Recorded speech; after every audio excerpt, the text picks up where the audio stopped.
এই কাহিনীটি একটি গ্রামের। এই গ্রামের মেয়ে, তার মুখটা অন্যরকম, তার জিভ অনেক বড়, তাকে দেখতে পুরো ভূতের মতো দেখতে লাগে। শুনেছি এক রাতে একটি ভূত তার জিভে টান দিয়ে জিভটা অন্যরকম করে ফেলে।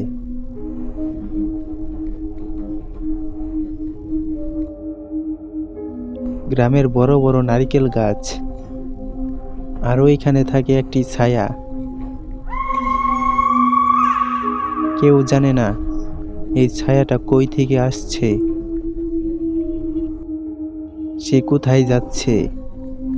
যেই ভূতটা তার এই অবস্থা করছে, তার জন্য খাবার নিয়ে যাচ্ছে সে।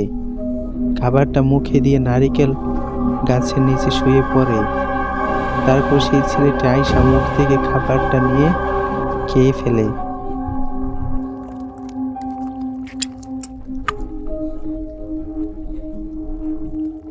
সেই মেয়ে যেভাবে শুয়ে আছে, এতে বোঝা যায় যে সে একটা মরা লাশ।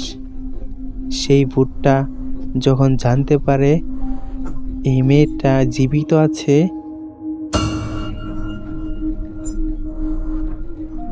সেই মুহূর্তে তাকে মেরে ফেলে আর তাকে খেয়ে ফেলে। তারপর গ্রামে আরেকটি মেয়েকে দেখা যায়, তার নাম চিয়ারা। ওর দাঁতও তার মতোই লম্বা আর অনেক বড়। তার অনেক মন খারাপ, তার এখনো বিয়ে হয় নাই। তারপরে একদিন তার দাদি বলে, তুমি এত মন খারাপ করে থাকো কেন? কি হয়েছে তোমার?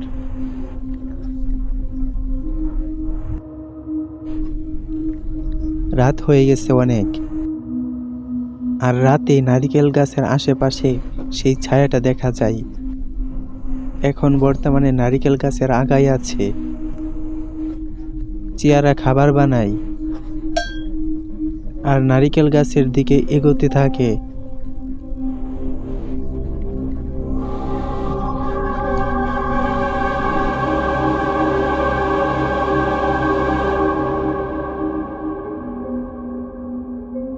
চিয়ারা খাবারটা বের করে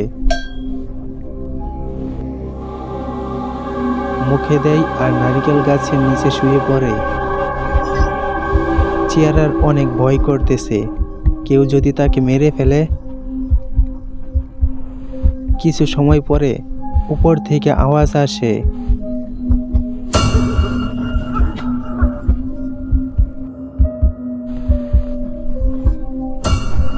আর সেই ভূতটিকে দেখা যায়। ছেলেটি আস্তে আস্তে আসতেছে, তার মুখের উপরে সে জিব্রা নাড়ায়। চিয়ারা চুপচাপ শুয়ে আছে। কিছুক্ষণ পর চিয়ারা অজ্ঞান হয়ে যায়।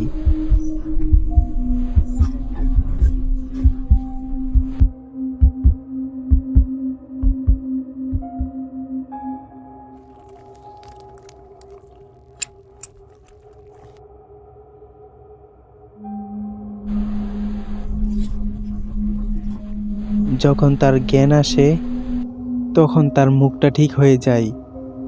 এই জন্য সে খুশি হয়, কিন্তু না, সে একটা ভূতে রূপান্তরিত হয়।